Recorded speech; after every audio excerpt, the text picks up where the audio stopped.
As I mentioned last night, one of the difficult things to do is to come into a group and not knowing where everybody is in terms of eschatology. Sometimes when Ken and I do something like this, we assume that everybody is kind of up to speed on things, and it is kind of difficult. So if I say things that you don't get or understand, hopefully there'll be a time for questions. But we have to assume certain things to be true, and certain things are understood about particular aspects of Bible prophecy as related from our particular position. And so hopefully we'll cover some of those issues as they come up, and I'll try to keep things in perspective as much as possible. And what I'm going to cover this evening is why eschatology matters. And I get this all the time.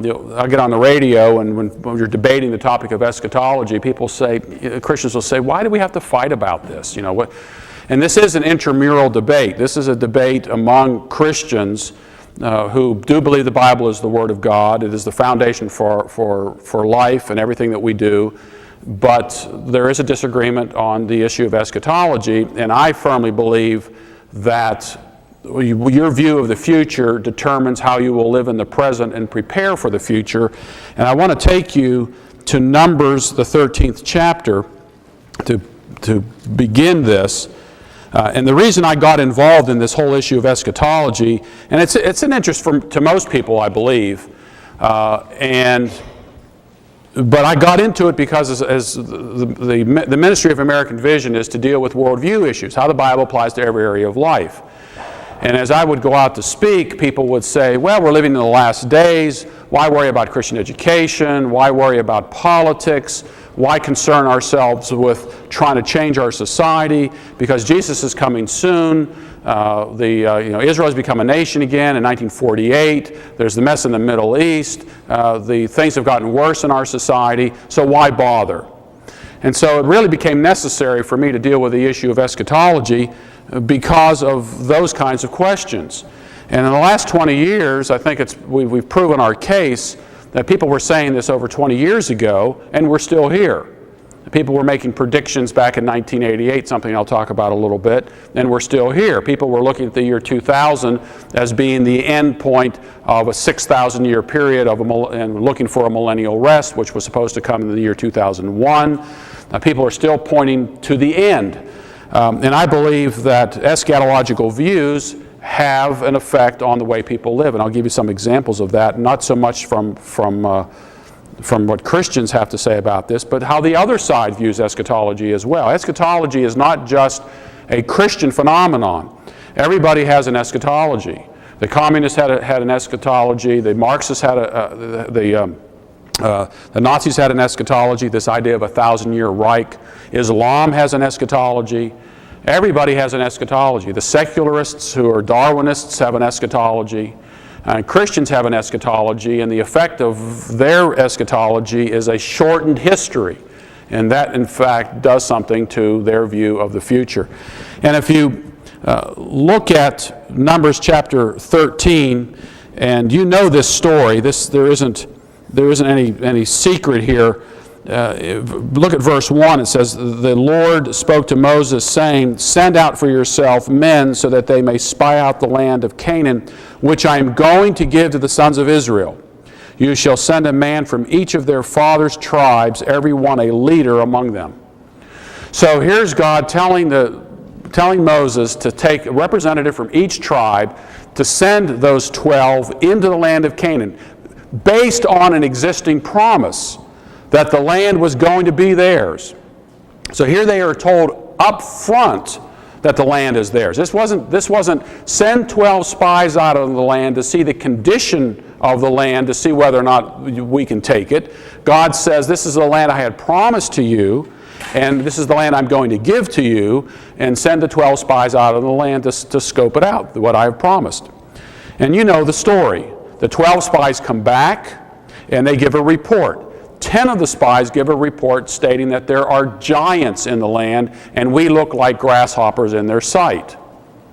Joshua and Caleb, who, by the way, if you read the rest of the chapter, you'll note that Joshua and Caleb two representatives from two of the tribes, do not deny that there are giants in the land. It's interesting. It's not saying, no, there aren't giants in the land. They acknowledge that there are giants in the land. And from their perspective, they're giants. But they are in fact working on the basis of the promise of God, that the promise is that I've given you the land. And so it simply says, so what? And so the people vote. And the majority of the people accept the report of the 10 spies, and as a result of that, decide not to go into the land. And what happens after that? 40 years, essentially, they wander in the wilderness, waiting for that generation to die off. So their view of the future impacted their next step. And their next step was to go into the land that God had promised them. 40 years wasted in the wilderness when God was going to give them the land right up front. So let's now go 40 years into the future and look at the book of Joshua. When you get to the book of Joshua, the 2nd chapter, this is 40 years later, 2 spies are sent out into the land. I don't know if Joshua was hedging his bet. Maybe he'd get a 50-50 rather than the 10-2. He gets maybe 1-1. Maybe gets them both on their side. We don't know why the rationale of just 2. But in this particular case, 2 spies are sent out, and they encounter Rahab. And I want you to listen to, beginning with verse 8, and I want you to listen to the perspective of Rahab and those of the people of the land of Canaan. And I want you to listen to what she was basing her view of how they perceive things. What was it that she was trusting in? It says, now before they lay down, this is in Joshua chapter 2, verse 8. Now before they lay down, she came up to them on the roof and said to the men, I know that the Lord has given you the land, and that the terror of you has fallen on us, and that all the inhabitants of the land have melted away before you. For we have heard how the Lord dried up the water of the Red Sea before you when you came out of Egypt, and what you did to the 2 kings of the Amorites who were beyond the Jordan, to Sihon and Og, whom you utterly destroyed. And when we heard it, our hearts melted, and no courage remained in any man any longer because of you. For the Lord your God, He is God in heaven above and in earth beneath. Which is rather interesting. If they change the sound? Which is rather interesting, because the Israelites saw God do all these things. Not only did they see it happen, they experienced every bit of it. God takes them to the edge of the Red Sea, and the Red Sea is the Red Sea, and then God parts the Red Sea. They walk across on dry land. God feeds them. God gives them water. God clothes them. God takes care of them in the wilderness. God promised them the land based upon His faithful promises all along. And Rahab says, we only heard about it. We heard about it and we believed. And you see the reversal of this, where Rahab, while not saying it, but she said, our hearts melted within us when we heard about these things, but they perceived themselves to be the grasshoppers, and then the Israelites to be the giants. And the reason for that was, for the Lord your God, He is God in heaven above and on earth beneath. They recognized everything the Israelites should have recognized. And I would say that today we're in this same kind of situation, because the modern day prophetic scheme looks at the world around us as giants that apparently God can't deal with His church. And while He has given us the promise to go into all the world and make disciples of all the nations, and lo, I behold you, I am with you always, even to the end of the age, it's the same kind of promise. Of course, we're not conquering the land in terms of horses and chariots and so forth. We are conquering the land and the world in terms of the proclamation of the gospel and teaching people the precepts of Christ and the work of the Holy Spirit in the heart and so forth. God has promised us the world, and yet we have taken the same kind of stance that the 10 spies did, and the democratic analysis of that, saying we can't do it. And so we sit back and we wait for some sort of eschatological event to take place, and it hasn't happened. And what we've encountered then is a kind of a self-fulfilling prophecy. As we've pulled back from culture, we've pulled back from the real essence of the gospel, we've seen the secularists take over all these things, and then we use that as justification for this is the end. So I think this is important for us to recognize that eschatology does in fact matter. What you believe about the future will determine how you live in the present. And as a result, we are, at this particular time in history, a church, I don't even think it's a majority. I think there are lots of Christians who have no idea what's really going on in terms of eschatology, but certainly as a vocal, large minority, our people are sitting back and waiting, and everything that they see around them, especially things that are going on in the Mideast, as a prelude to an imminent end. And you can't be future-oriented if you take that perspective. So, that's the kind of introductory into why eschatology matters. And let me go through a couple of specifics I think are important as well. Because people always say, why should we get bogged down in this particular topic? So here are a couple of points to keep in mind. Some say as much as 25% of the Bible is prophetic. That is, there's prophetic material in more than 25% of the Bible. Well, look, if the Bible is 25% of anything and we decide we're not going to study that 25%, we're making a huge mistake. We're saying 25% of God's Word is irrelevant. And you just can't take out sections of Scripture and say, well, I'm not going to study this because it's all interconnected. The Bible is an organic book. It's one book. It's called the Bible. And because it's called the Bible, it's one book with one message, one redemptive message. And so you can't pull stuff out of it and say, I'm not going to study that. I remember getting it was a study guide on the book of Romans. And as I was going through it and making my lesson plan, I got to chapter 9. And there was no lesson on chapter 9. And I looked and there was no lesson on chapter 10. And there was no lesson on chapter 11. So this thing skipped from chapter 8 and just left out and goes to chapter 12. I know why the guy did it, because chapters 9, 10, and 11 are pretty controversial. You got chapter 9 dealing with the issue of election. You got chapter 10 dealing with Israel and the place of Israel in God's redemptive plan. But you take those three chapters out of it and you've destroyed the continuity of the book. So you can't go through the Bible and say, I'm not going to study prophecy, because there's this interconnection. And prophecy texts aren't just little bits and pieces. They're in relationship to the whole Bible. Bible prophecy has a unique characteristic, and that is it's 100%, it claims to be 100% accurate. It is, when there's a prophecy in the Bible, it's got to come across in a 100% fulfillment process. There are no exceptions to that. If you can find an exception to it, then you could say that the Bible is not the Word of God. The Bible requires 100% accuracy. Now, I want you to think about this, because you got prophecy writers today. I just got back from Grand Rapids. I was in Grand Rapids Wednesday and Thursday going through Baker Bookhouse, their used bookstore, and I was going through and finding all of the books that I could find dealing with prophecy. I found some other things too, but on prophecy that were written in the 1930s, 1940s, and the 1950s. In fact, I brought one with me, and I'll show it to you in a moment. And what I was doing is, of course, seeing what these guys predicted what was going to happen in terms of current events and what they saw was in the Bible. And of course, they're all wrong. And this is a system that's prevalent today, and as a result of that, these guys don't do any better than Nostradamus, the Bible Code, or Gene Dixon. They're not any better. In fact, they're probably worse. I mean, Gene Dixon, I think, had about a 45 to 50% accuracy rate, which is simply a 50-50.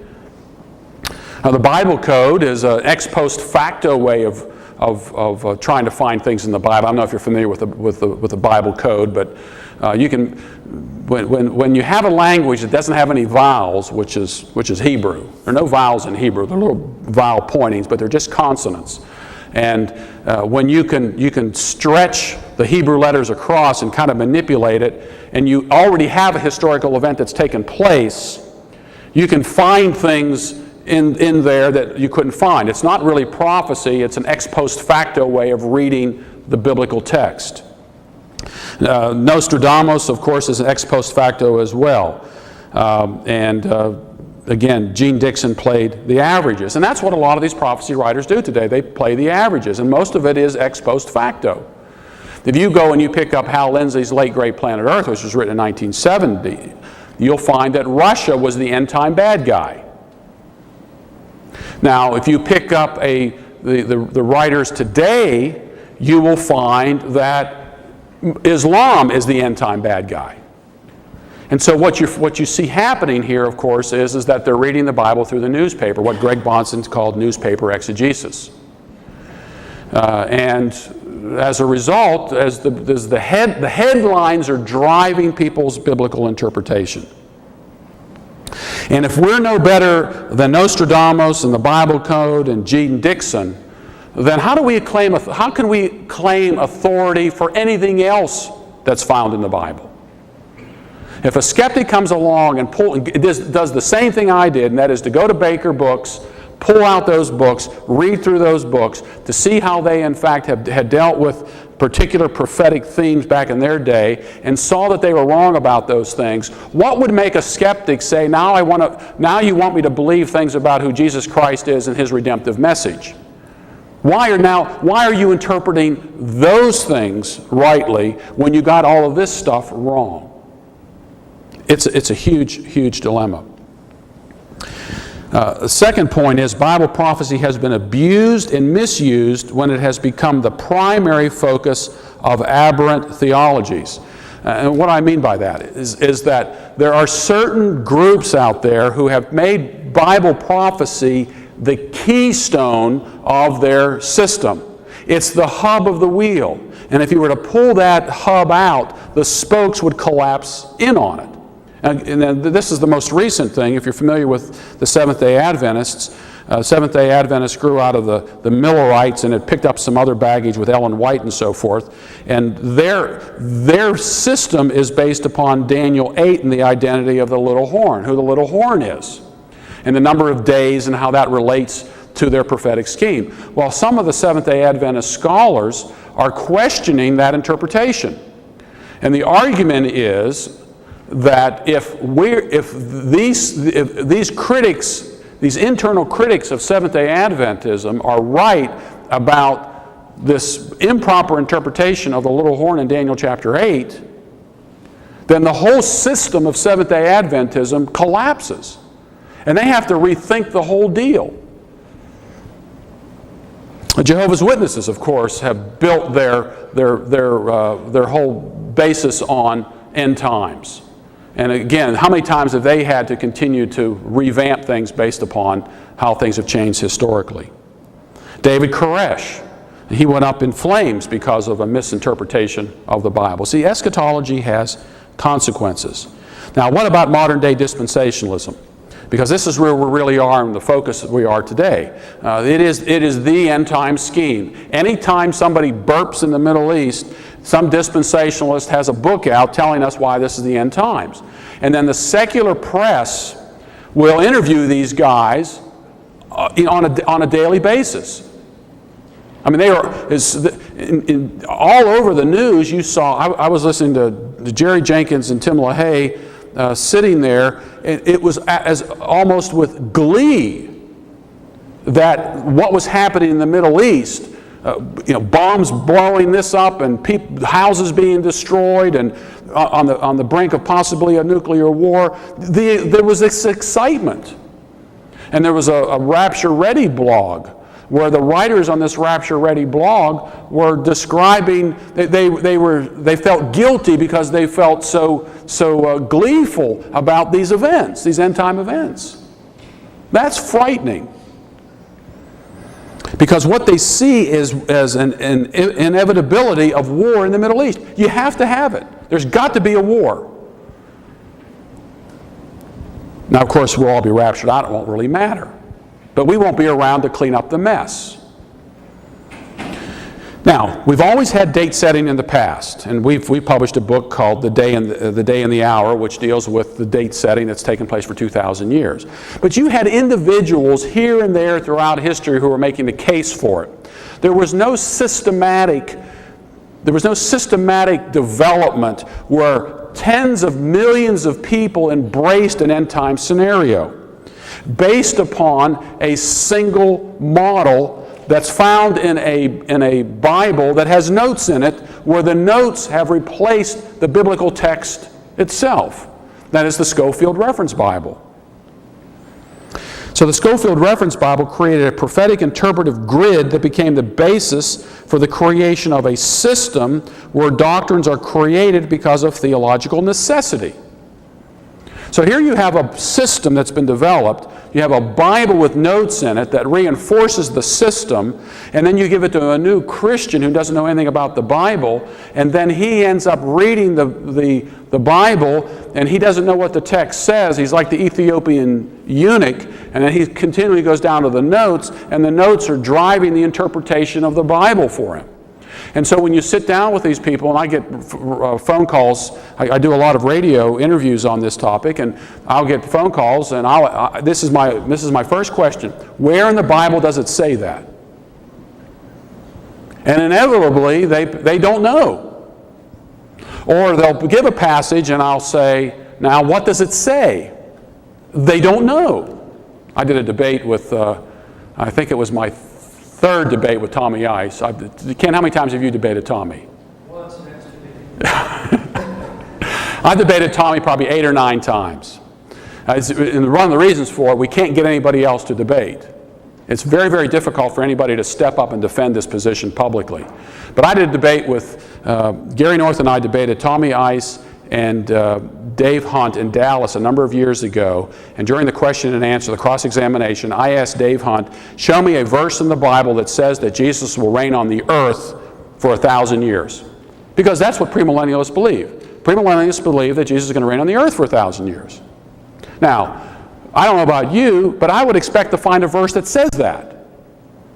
So I asked Dave Hunt, and to my surprise, Dave Hunt asked Tommy, which was his first mistake. And Tommy gave him Revelation chapter 20, verse 4. Well, you can read Revelation 20, verse 4 all day, and it does not say that Jesus is going to reign on the earth for 1,000 years. But that is the proof text. And they'll say, well, 1,000 is mentioned 6 times in Revelation chapter 20. And I said, yes, and it means probably the same thing all 6 times. So you got to figure out what it means the first time before you can figure out what it means the other 5 times. But I find that people who hold this position, I'm not saying everybody, but most of them could not go to the Bible itself to make the case for their position because they're dependent upon a grid that was given to them to interpret the Bible. And I believe that is one of the most unique features of end-time speculation in our day. You have a book, a Bible with notes in it. You have a system. You have experts who write in that field, continuing to reinforce what others have written, plus the Bible itself. And that's hard to go up against. And what happens is that because they have a system, the way that they interpret certain passages and you won't actually find what these passages are all about. They infer certain things from them. Give you an example. Daniel chapter 2. There's a statue with the gold and the silver and the bronze and the iron and the feet with iron mixed with clay, and you'll find that Clarence Larkin has charts on dispensationalism, and he has this statue on its side, and he has the toes stretched all the way into the future because he believes those 10 toes refer to a revived Roman Empire. But when you read a commentary by Leon Wood on Daniel, he says it's necessary for this to take place. The text doesn't say that, but because of the system forces them to stretch the toes. And you get to Daniel chapter 9, verses 24 through 27, where there's 70 weeks of years. There's no mention of Antichrist. There's no mention of a rebuilt temple. There's no mention of a gap between the 69th and 70th week. Well, so why do they put a gap in there? Because it's necessary to the system. The system drives the interpretation of the passage. How about the Church Israel distinction? It's the same thing. Where in the Bible does it say there's a distinction between the church and Israel? And let's assume that there is. Let's say that God has a plan for the church and God has a plan for Israel. And those are two distinct systems in the Bible. The dispensationalist says that the reason you have to have the pre-trib rapture is because God can't deal with both peoples at the same time in redemptive history. So God has to take the church off the earth. I'm thinking, that's crazy. Because if you base the Israel church distinction on the New Testament, weren't they existing on earth at the same time in the first century? Well, sure they were. And so that doesn't make any sense, but the system requires it. Here's a good example, how the system drives the interpretation of Scripture. Go to Acts chapter 2. This is Peter's Pentecost speech, and beginning with verse 14, Peter gives an explanation as to why this is all happening. Verse 14 of Acts chapter 2, but Peter, taking his stand with the 11, raised his voice and declared to them, men of Judea and all who live in Jerusalem, let this be known to you, and give heed to my words. For these men are not drunk as you suppose, for it is only the third hour of the day. But this is what was spoken of through the prophet Joel. So Peter says, this is what Joel said. This was Joel's prophecy. And he gives this prophecy. But if you go to the Tim LaHaye Prophecy Study Bible, and Tommy Ice wrote the notes for the book of Acts, in a note he says, this is like that. He puts the word like in there because he has to, because if he admits this is that, then it ruins his whole system. And if you read the New World Translations, Jehovah's Witnesses, you will find that they do the same kind of thing. In Colossians chapter 1, about the firstborn and so forth, firstborn of all creation. They put in parentheses words that they have to put in there in order to make their system work. Well, Tommy does the same thing. He has a system and he forces the text of Scripture to fit the system. Now, then there is the boy who cried wolf scenario within the modern day system. And this is the first one. And I could bring in literally hundreds of examples of this, but I thought this was one of the best ones. This is a book that was published in 1926 by Oswald J. Smith. I picked this up at Baker's. It's a very, very difficult book to get, and I'll explain why. It's called, Is the Antichrist at Hand? Now let me ask you this question. When he says at hand, what do you think he means? Pretty close. All right? Now, if you were to go to the Bible and it says the kingdom of God is at hand, what would you think it means? It was pretty near. So, see, when they use at hand, they mean it means near, but when the Bible uses at hand, it means something completely different. But that wasn't why I wanted to have you pay attention to this. Let me read this opening paragraph, which is right on the cover of the book. The fact that this book has run swiftly into a number of large editions bears convincing testimony to its intrinsic worth. There are here portrayed startling indications of the approaching end of the present age from the spheres of demonology, politics, and religion. No one can read this book without being impressed with the importance of the momentous days in which we are living. And so Oswald J. Smith in this book took the current events, his current events of 1926, and saw them as indicators that the end of the days was upon them, so much so that it was at hand. That was 1926. Question: who did he say the Antichrist was going to be? Benito Mussolini. Now, if you don't know, Benito Mussolini died in 1945. And now, why this book is difficult to find is because Oswald J. Smith, after 1945, when he went to speak, he told people if they had copies of this to bring them in and he would buy them back. At least can you imagine how Lindsay buying back 30 million copies of The Late Great Planet Earth? But there are tons of these out here like this. And this is newspaper exegesis. And when you read through this, it is the newspaper guiding and directing the interpretation of the Bible. And you just cannot do that. So here's an example. I mentioned Hal Lindsey. Hal Lindsey wrote a book, Late Great Planet Earth, in 1970, where he made the key to his prophetic system was Israel becoming a nation again in 1948. Then he went to Matthew chapter 24, verse 34, where it says, this generation will not pass away until all these things take place. Then he said a generation was 40 years. Add 40 to 1948, you get 1988.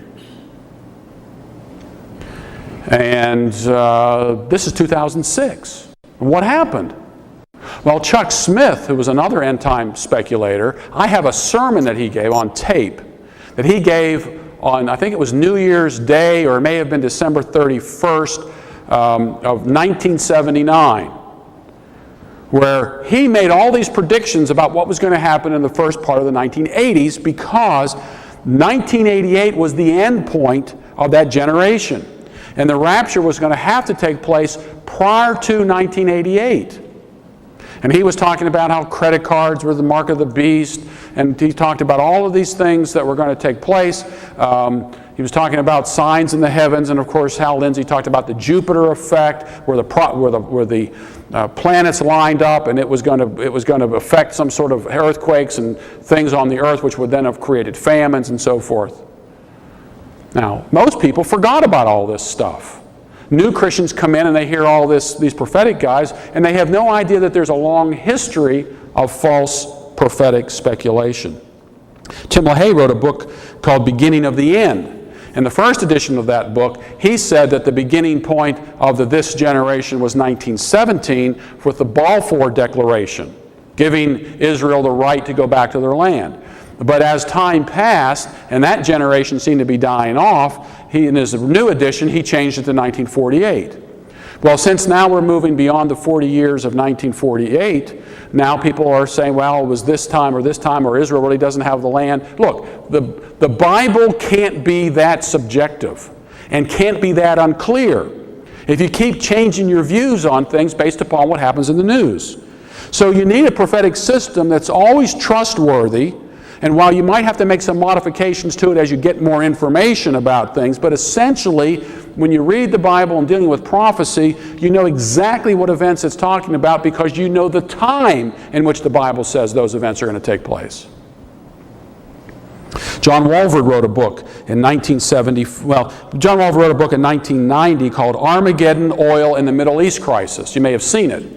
It sold 1.2 million copies when the first Gulf War was in process. And it, again, made all these predictions about what was going to happen. And then when that Gulf War kind of went out, you couldn't give the book away.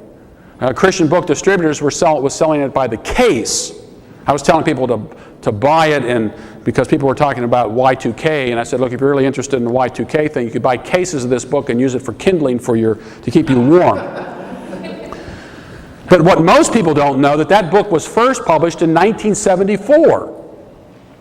And it was revised in 1990 in order to take care of the new developments in world events. But who knew that?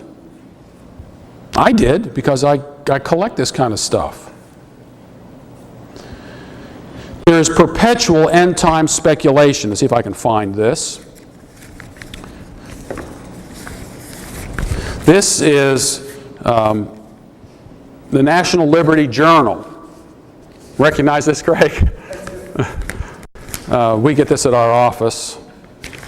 And there's an article in here that Tommy Ice wrote. And it's really confusing. The article is, by the way. And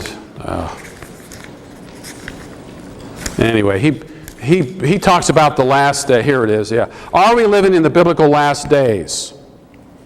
And it doesn't make any sense. He says, well, the last days doesn't always mean our last days. It could be the last days of something else. And when you read this, you're more confused than when you started with all of this. But it's all based upon current events and how the Bible is read through the filter of current events. Now, I must say, Jerry Falwell, at least he has not allowed his eschatology to affect him in this school that he's created. It's really quite schizophrenic. Why are you training the champions for Christ, as he says, if the end is near? And I have a quotation from Jerry Falwell, who said that he believed the rapture was going to take place before the year 2000. He would not see another millennium or another century. But I'm glad he's schizophrenic, because the day is going to come when that system is going to collapse. The whole thing with Left Behind, the Left Behind series. I don't know if you know this, but there was a whole series of books that were written around 1918 through 1926 was a fictional account of the rapture by a guy named Watson. One was called In the Twinkling of an Eye. And I have these old books, and they're prophetic novels. Took the events of that particular day and applied them to what the Bible had to say, and this guy created a series of novels, and the books went through multiple printings, just like Left Behind. Now, the real issue here is because of this prophetic speculation, the focus is taken off Jesus Christ and put on a people and their land. And you think about that today, that's basically what's talked about. It's Israel and the land, Israel and the land. In fact, there was a meeting up in Washington, D.C. this year that John Hagee sponsored, and it was all of these Christian evangelicals who were supporting Israel. But the emphasis was not on the gospel to Israel, it was on Israel essentially as a secular nation and their right to the land. But yet if you read the book of Acts, it's the gospel. It's always the preaching of the gospel through there, so that the Jews would ask, what must I do to be saved? And you see that this shift has taken place that has taken things off of the redemptive nature of Christ, of who Jesus is and transforming lives, and put it on a group of people in a piece of land. And I think it's had an effect on our ability to evangelize in that region to the Muslim world, because we have centered in on a nation when the Bible doesn't do that. The gospel goes out to every nation. There is no particular nation today that the Bible says is unique and special. You read the New Testament, you won't find any of that. And I'll deal with Romans chapter 11 tomorrow, because that's one that always comes up in discussion. And if you really pay attention to the text and pay attention to the time indicators in there, you'll begin to see its proper place in God's redemptive plan, and it fits very, very well with all that. Now, does that mean that we should reject the Jews and have nothing to do with the Jews? Absolutely not. But we have to approach the Jews in terms of the gospel, same with any other group.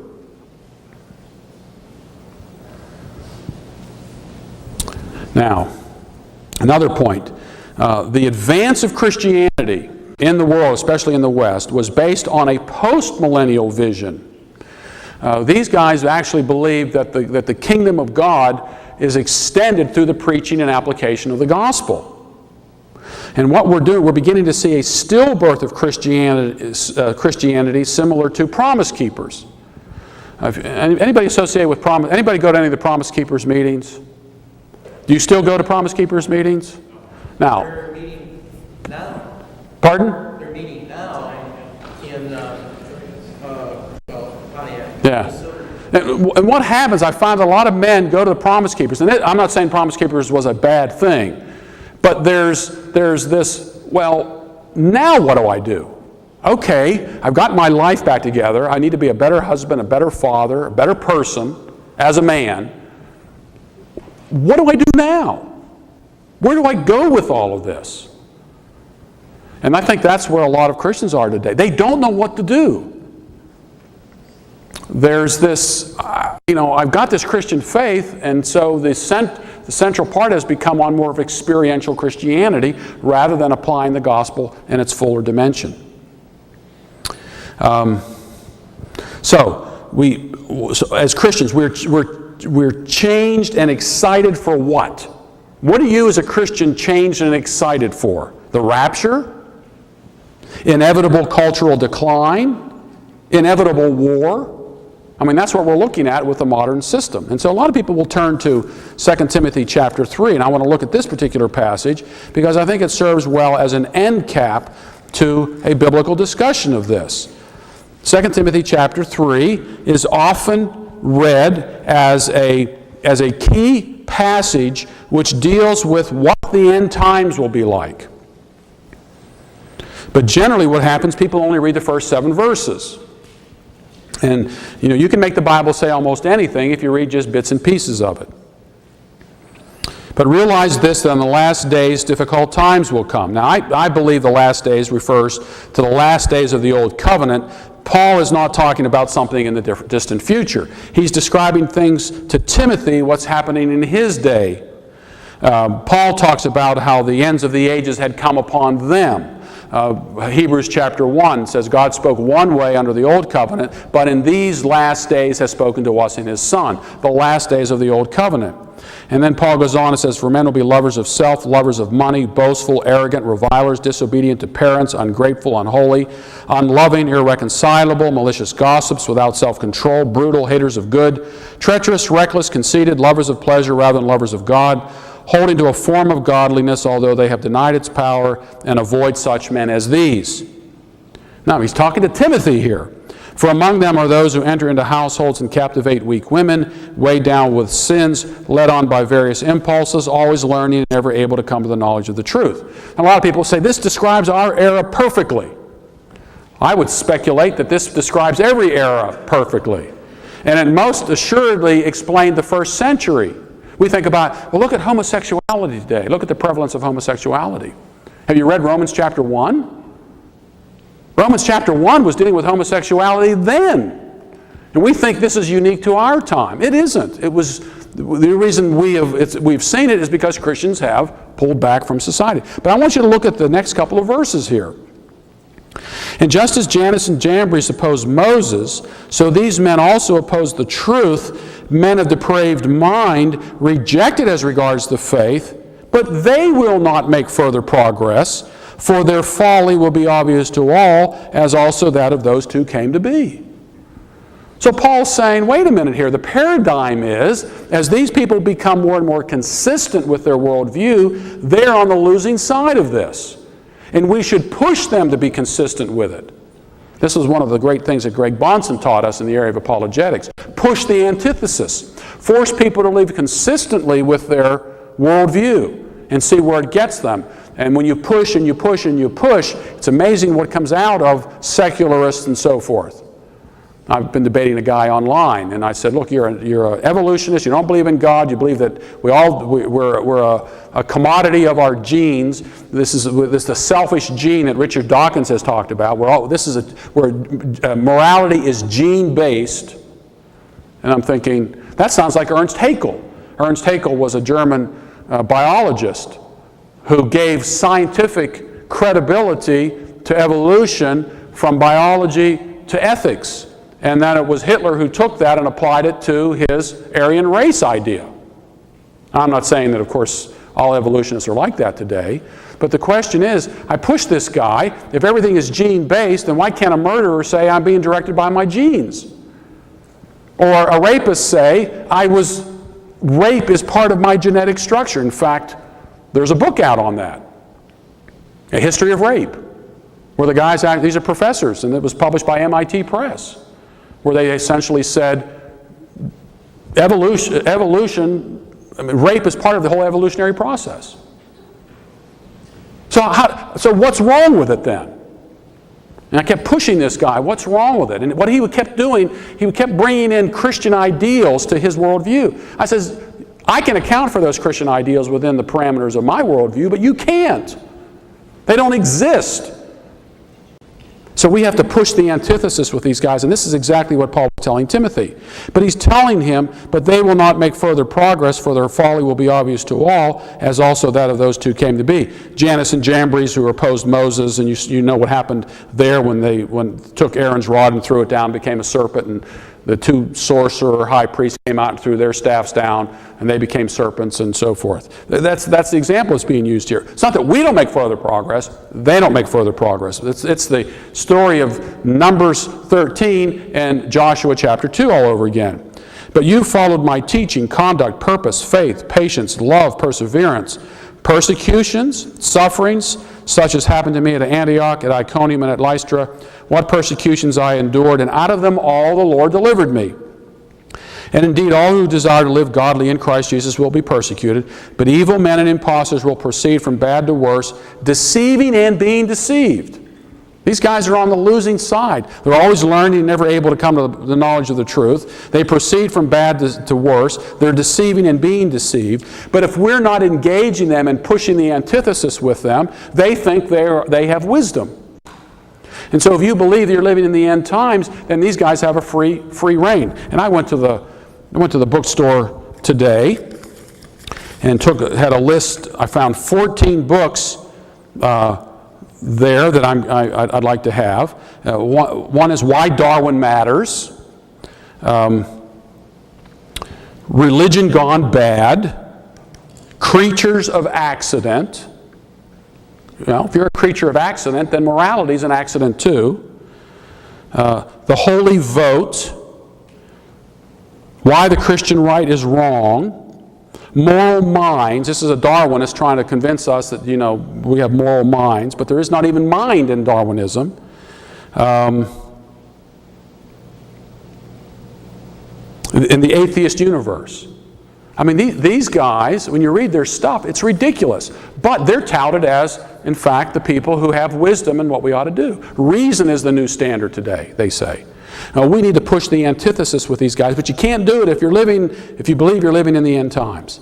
And I would maintain that the secularists understand this better than Christians do. And to give you a couple of examples of this, I got a couple of minutes here. This is a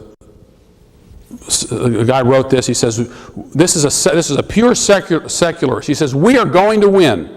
Your ilk will probably, I will fight people like you until I die. I will give money, I will march, I will sue, I will never stop, never. Every day I breathe will be to advance gay rights. Every success you people have only makes me more determined. And you people may get what you want for now, but young people don't feel the way you do, and they will be making the rules soon enough, and they won't hate gay people. It may take 10, 20, or 30 years, but gay people will get everything that they want, I can assure you. All setbacks now are temporary, trust me.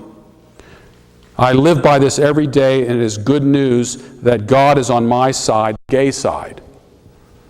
Eschatology. Eschatology. Give us enough time, and we'll change the culture. We'll do it our way. And Christians see that as an indication of the end times. Here's another one. This guy says, I am convinced that the battle for humankind's future must be waged and won in the public school classroom by teachers who correctly perceive their role as the proselytizers of a new faith, a religion of humanity that recognizes the spark of what theologians call divinity in every human being.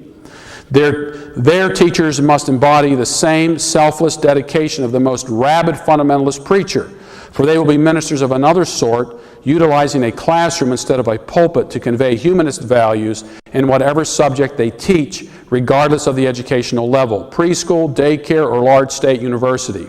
The classroom must and will become an arena of conflict between the old and the new, the rotting corpse of Christianity, together with all its adjacent evils and misery, and the new faith of humanism, resplendent in its promise of a world which the never realized Christian ideal of love thy neighbor will finally be achieved. Hallelujah. Yeah, John Dunphy, and then he was questioned about this later after he had written this, and he says, but here's something that Pat Buchanan neglected to mention in his address: humanism is going to win. Eschatology. Islam will invade Europe and America. I have complete faith that Islam will invade Europe and America because Islam has a logic and a mission. Eschatology. Today, Tehran, tomorrow, the world. Adolf Hitler, when an opponent declares, "I will not come over to your side," he said in a speech on November 6, 1933, "I calmly say, your child belongs to us already. What are you? You will pass on. Your descendants, however, now stand in the new camp. In a short time, they will know nothing else but this new community." And on May 1st, 1937, he declared, "This new Reich will give its youth to no one, but will itself take youth and give to youth its own education and its own upbringing." These guys understood that the future mattered. And I believe that one of the factors that has allowed these guys to do what they are doing today is because Christians have adopted this idea we're living in the end times, and all this kind of fits into it. One last statement by Joseph Zahn, and Joseph Zahn he's a Romanian Christian leader. He lived in atheistic Romania. I want you to think of this. Romania was officially atheistic. To make a pronouncement publicly about Christianity would in fact put you in jail, which he was in fact put in jail. And Joseph Zahn quotes 1 Chronicles 12:32, "The men of Issachar were men who understood the times with knowledge of what Israel should do." And he tells this little story. He says, let me illustrate the importance of understanding the times from my own experience. The communist disaster fell on my country when I was a teenager. For many years after that, my life was a battle for intellectual and spiritual survival under Marxist indoctrination and totalitarian anti-Christian terror. Now, I want you to think of this. You could not have a meeting like this. They couldn't be doing Promise Keepers down the road. You couldn't have churches on the corner. You couldn't have bookstores with Christian literature. And yet we feel like we're hopeless in America. We have all these freedoms, and we have literally tens of millions of Christians all around. And here's one guy in a communistic nation where he was always on pins and needles to see whether or not someone was going to break into his house and put him in jail. And this guy had optimism about the future. He says, "I struggled to understand the nature of that calamity, and the Lord gave me that understanding. In the 40s, I wrote papers on the nature of the failure of communism. One of them published under the title The Christian Manifesto, and landed me in 6 months of house arrest with harsh interrogations by the secret police. But for me, the crucial moment came in 1977 when a friend of mine challenged me to set up an organization that would openly expose communism. Here's what I told him. Communism is an experiment that has failed. 2 Timothy 3. They will not make further progress. It wasn't able to fulfill any of its many promises, and nobody believes in it anymore. Because of this, it will one day collapse on its own. Now, why should I fight something that is finished? I believe that our task is a different one. When communism collapses, somebody has to be there to rebuild society. I believe our job as Christian teachers is to train leaders so that they will be ready and capable to rebuild our society on a Christian basis." To my surprise, here is what my friend said to me. "Joseph, you are wrong. Communism will triumph all over the world because this is the movement of the Antichrist. And when communists take over in the United States, they will have no restraining force left. They will then kill all the Christians. We have only one job to do, to alert the world and make ready to die." A few years later, my friend was forced to leave Romania. He came to the U.S. and settled down. Then I was forced into exile, and I moved to the U.S. as well. Since then, my friend has not done anything for Romania. He simply waited for the final triumph of communism and the annihilation of Christianity. On the other hand, when I came here in 1981, I started a training program for Christian leaders in Romania. We translated Christian textbooks, smuggled them into Romania. He talks about we trained about 1,200 people all over Romania. Today, those people who were trained in that underground operation are the leaders of churches and evangelical denominations and in key Christian ministries. And listen to this. You see, the way you look to the future determines your planning and your actions. It is the way you understand the times that determines what you are going to do. That's why eschatology is important. The other side gets it. And we are involved in an eschatological stillbirth because Christians are looking to a future that isn't any further than the next event in the Middle East. and it is stymieing what the Church of Jesus Christ could do in the world. And so that's why a topic like this, and Craig has been diligent in exposing people to this, and because it is such an important item. Now tomorrow I'll be dealing with some difficult texts that fit into this, and I've already dealt with Matthew 24, and I have books dealing with that. But I'm going to deal tomorrow with Ezekiel 37, 38, 39, Zechariah 12, and some other texts, especially Romans chapter 11, to try to put these more difficult texts into their proper historical context. Thank you.